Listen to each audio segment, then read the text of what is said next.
In example 3, we're going to look at Jake. Jake plans to board his dog while he is away on vacation. Boarding House A charges $90 plus $5 per day. Boarding House B charges $100 plus $4 per day. For how many days must Jake board his dog in House A to be less expensive than House B?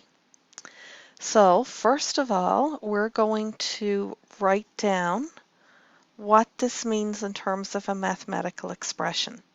So $90 plus $5 a day would be 90 plus 5D. Boarding House B would be $100 plus $4 per day. So 100 plus 4D. We want to write an inequality, and we want to know when House A is going to be less than House B. So that is our inequality.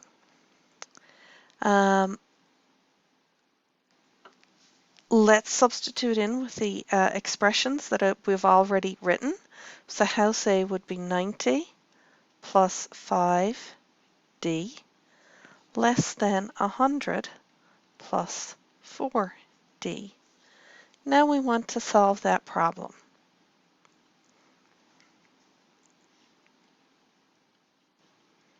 I'm going to quickly write it down again.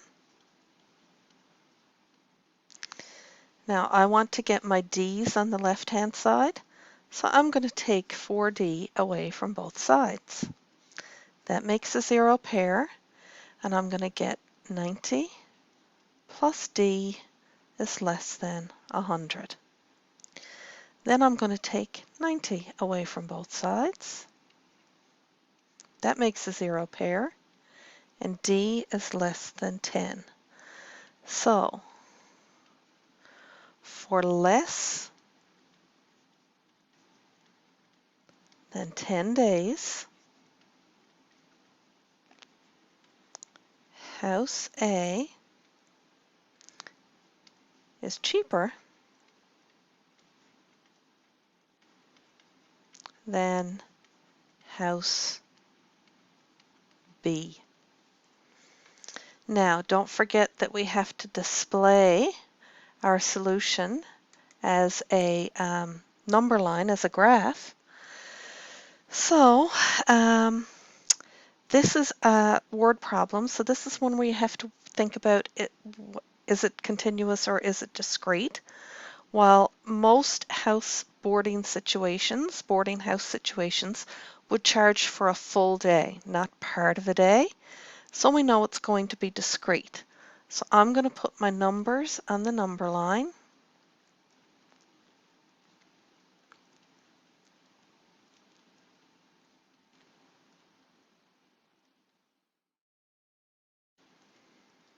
And I didn't have to be as small as I did, but you get the idea.